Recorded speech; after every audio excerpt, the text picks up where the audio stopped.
تبارك الذي نزل الفرقان على عبده ليكون للعالمين نذيرا۔ اچھا بھائی، کسی نے سوال یہ بھی کیا ہے شب برات یا رمضان کی طاق راتوں میں اجتماعی دعائیں مانگنے کا شرعی حکم کیا ہے؟ مفتی صاحب بڑی تفصیل سے جواب دیں۔ سوال کرنے والے محمد حافظ ارشاد صاحب، بنگلور۔ جی ماشاءاللہ حافظ صاحب، آپ کا سوال بہت بہترین ہے۔ افسوس ہوتا ہے ایسے جوابات دیتے ہوئے بھی کہ بھئی ہمارے برادری کے اندر یہ چیزیں زیادہ ہو رہی ہیں۔ تو بہرحال پہلی بات ذہن میں رکھیے تھے کہ اللہ کے رسول صلی اللہ علیہ وسلم نے مختصر دعاؤں کو بڑا پسند بھی فرماتے تھے، تو لہٰذا افضل دعا وہ ہے جس جو سری ہو، مختصر ہو، جامع ہو۔ تین باتیں ذہن میں رکھیں۔ افضل دعا کون سی ہے؟ افضل دعا یہ ہے سری کی جائے، اور سری دعا کے اندر بھی مختصر ہو اور جامع ہو۔ ان تینوں چیزیں دعا کے اندر ہونا چاہیے۔ اور حدیث پاک کے اندر حضرت ام عائشہ صدیقہ رضی اللہ عنہ فرماتی ہیں سرکار دو عالم صلی اللہ علیہ وسلم ان دعاؤں کو پسند فرماتے تھے جو جامع، مختصر اور سری دعا اللہ کے رسول صلی اللہ علیہ وسلم فرماتے، کبھی کبھی جہرن بھی فرمایا کرتے تھے، لیکن عمومی طور پر اللہ کے رسول صلی اللہ علیہ وسلم کی عادت شریفہ سری کرنے کی تھی۔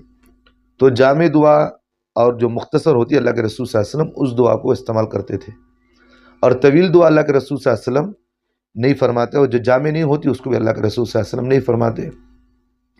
جامع دعا کا مطلب کیا ہے کہ بھئی جس کے اندر دعا مختصر ہو لیکن اس کے اندر دنیا آخرت کی ساری بھلائی ہے، جیسا کہ ربنا آتنا فی الدنیا حسنہ وفی الآخرۃ حسنہ وقنا عذاب النار۔ حالانکہ یہ جامع دعا ہے، مختصر ہے، جس میں اللہ تعالیٰ قرآن مجید کے اندر بھی دعا کو بتائے ہیں، ربنا آتنا فی الدنیا حسنہ، اے ہمارے رب ہمیں دنیا میں بھلائی عطا فرما اور آخرت میں بھلائی عطا فرما، اور ہمیں آگ کے عذاب سے بچا لے۔ سمجھ میری بات؟ تو یہ دعا، یہ تو حدیث سے قرآن مجید کے اندر بھی ثابت ہے۔ اور اسی طرح دعاؤں کے سلسلے میں اللہ کے رسول صلی اللہ علیہ وسلم کی دعا یہ بھی ہے، اللہم انی اسألک العفو والعافیہ فی الدنیا والآخرہ، اے ہمارا رب میں تجھ سے دنیا میں، دین میں، دنیا میں، آخرت میں عفو عافیت مانگتا ہوں، لہٰذا جہاں اجتماعی دعا ہو وہاں مختصر جامع دعا ہی کرنا چاہیے۔ بات سمجھ میں آ گئی؟ یہ تو بات ہو گئی حدیث سے سمجھ میں آ گئی۔ اور دوسری بات یہ ہے شب برات اور طاق راتوں کا موقع تو ہمارے لیے دعاؤں کی قبولیت کا موقع ہوتا ہے۔ اب آدمی ایک ذہن میں ہمارے مسلمانوں کے اندر ایک چیز یہ بیٹھ گئی ہے کہ اب ہم دعا کریں تو کسی عالم کے ذریعے سے کرانا چاہیے، اور ہمیں تو دعا کرنا نہیں آتا، کسی عالم کے ذریعے سے دعا کروانا چاہیے، ان کی دعائیں جلدی قبول ہوتی ہیں۔ بات تو صحیح ہے، لیکن ایک مطلب یہ بھی نہیں ہے کہ بھئی یہ مطلب نہیں ہے کہ اللہ ہماری دعاؤں کو قبول نہیں کرتے۔ اللہ ضرور قبول کرتے ہیں، علماء ہیں تو ان کی دعاؤں کو بھی اللہ قبول کرتے ہیں، کیونکہ وہ ہمارے سے زیادہ نیک ہوتے ہیں تو اللہ ان کی دعائیں جلدی قبول کر لیتے ہیں۔ لیکن ایک بات، اجتماعی دعا سے زیادہ انفرادی دعاؤں کے اندر اہتمام ہمیں ہونا چاہیے۔ اب انفرادی جتنی بھی چاہے لمبی دعائیں کریں، کوئی اس سے یہ نہیں ہوتا، لیکن اجتماعی دعاؤں کے اندر آج لوگوں کے اندر بہت عمومی طور پر یہ ہو گیا ہے، لوگ اجتماعی دعاؤں کے لیے کہیں کہیں دور سے آتے ہیں، کئی کلومیٹر سے آتے ہیں۔ شب برات کے اندر ہمارے بنگلور کے اندر 2-3 جگہوں پر ایسا ہوتا ہے کہ اجتماعی دعا ہوتی ہے۔ تاخیراتوں کے اندر رمضان کے 5 تاخیراتوں میں بھی دعائیں ہوتی ہیں۔ ایک 2-3 مسجدیں ایسی ہیں جہاں اجتماعی لوگوں کا بڑا اجتماع ہوتا ہے، لوگ دور دور سے آتے ہیں، کہتے ہیں کہ حضرت یہاں دعا کریں گے، یہاں یہ ہوتے ہیں، یہ ہوتے ہیں۔ لوگ ضروری سمجھ کر وہاں جمتے ہیں، اور لوگوں کے ذہنوں کے اندر ایک چیز بیٹھ گئی ہے کہ حضرت یہاں اس لیے ہم آتے ہیں کہ بھئی یہ شب برات کا ایک حصہ بن گئی ہے، تاخیراتوں کا ایک حصہ بن چکی ہے کہ بھئی یہاں دعا ہوتی ہے، یہ تاخیراتوں کا ایک حصہ ہے جہاں دعا ہمیں جانا چاہیے۔ اب لوگ ہمیں اشکال کرتے ہیں کہ حضرت ایسے تو تبلیغی اجتماعات کے اندر بھی دعائیں ہوتی ہیں، تو پھر وہاں لوگ کیوں جاتے ہیں؟ بھئی وہاں تو ایک اجتماعی اس لیے ہو رہا ہے کہ بھئی لوگ جمع ہوئے ہیں، وہاں دعا قبول ہوتی ہے، اور وہاں دعا کے لیے مخصوص طبقے کو نہیں بلایا جاتا، لوگ جو آتے بھی ہیں بیان سننے کے لیے، پھر اس کے بعد اجتماعی دعا ہوتی ہے، لوگ اس میں شرکت کر لیتے ہیں۔ لیکن یہاں جو مجمع بیٹھا ہے یہ خصوصی طور پر دعا ہی کے لیے بیٹھا ہے۔ اب یہ سمجھ کر بیٹھا ہے کہ بھئی اب یہاں جو اجتماع کیا جا رہا ہے یہ کوئی تعین کے ساتھ نہیں کہہ رہے بھئی ان دنوں کے اندر اگر عبادت نہ کی جائے تو پھر عبادت قبول نہیں ہوگی، اجتماع نہ کیا جائے تو تبلیغ اجتماع نہیں ہوگا، ان دنوں کے اندر اگر دعا نہ کیا جائے تو پھر دعا، ایسا تو تبلیغ اجتماع نہیں ہوتا، لیکن تاخیراتوں کے اندر جو خصوصی جو عمل ہے وہ قرآن حدیث سے ہمیں اللہ کے رسول صلی اللہ علیہ وسلم نے ہمیں سمجھایا بھی ہے کہ نہیں ہے؟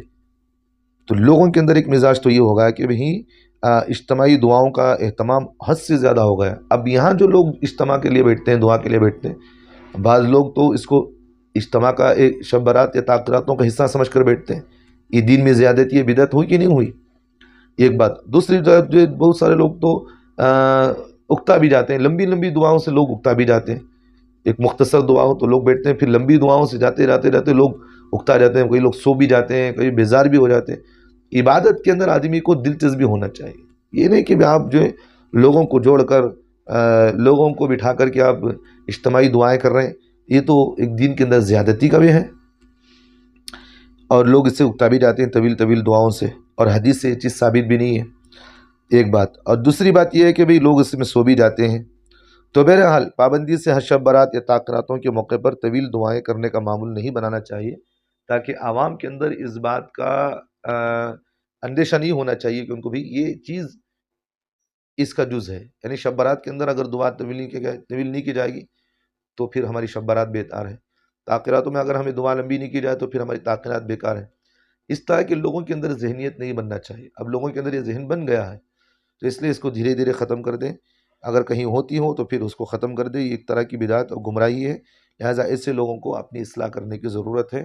اگر کہیں ہوتا ہو تو پھر علماء کو سمجھائے کہ بھئی اس طرح کی چیزیں نہیں کرنا چاہیے۔ اگر آپ کرنا چاہ رہے ہیں تو حدیث سے اللہ کے رسول صلی اللہ علیہ وسلم کی جو ثابت ہے، دعا مختصر، جامع ہو، اور پھر اس کے اندر کیا ہو، جیسا کہ میں نے بتایا کہ پھر اس کے اندر دعا جو ہے سری ہو، جامع ہو اور مختصر ہو۔ سری کے سلسلے میں اللہ نے قرآن مجید میں فرمایا ادعوا ربکم تضرعا خفیہ، دعا سری کی جائے، اللہ اس دعا کو جلد، انسان جو چاہے مانگ سکتا ہے۔